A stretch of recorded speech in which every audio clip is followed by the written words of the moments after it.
പ്രസ്ഥാനത്തോടുള്ള പ്രേമമാണ്. അത് ഇഷ്ടപ്പെടുമ്പോഴുണ്ടാകുന്നതാ, കഷ്ടപ്പെട്ടുണ്ടാകേണ്ടതല്ല.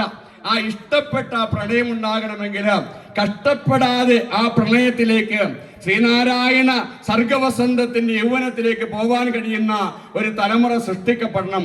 ആ തലമുറയെ സൃഷ്ടിക്കുന്നതിന് വേണ്ടി ആ തലമുറ മഞ്ഞക്കൊടിയും പിടിച്ചുകൊണ്ട് അഭിമാനത്തോടുകൂടി സമൂഹത്തിന്റെ മുഖ്യധാരയിലേക്ക് കടന്നു വരുന്ന രീതിയിലേക്ക് പ്രവർത്തിക്കാൻ വേണ്ടിയുള്ള കൂട്ടായ്മയാവണം. അവിടെയാണ് യുവാക്കൾ ഇരമ്പി വരിക.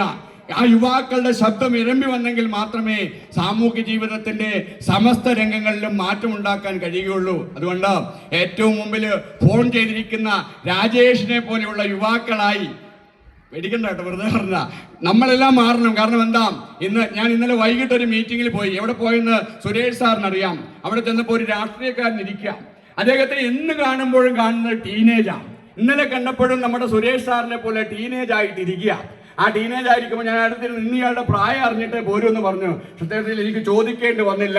അദ്ദേഹം ആ പ്രസംഗപീഠത്തിൽ നിന്നുകൊണ്ട് പറഞ്ഞു, ഇവിടുത്തെ ഷാഗിയുടെ പ്രസിഡന്റ് മിസ്റ്റർ ലാലുവിന്റെ അതേ പ്രായമായി എനിക്ക് എന്ന് പറഞ്ഞാൽ 57 വയസ്സായി എന്ന് അദ്ദേഹം പറഞ്ഞു. കണ്ടാൽ അങ്ങനെയൊന്നും തോന്നില്ല.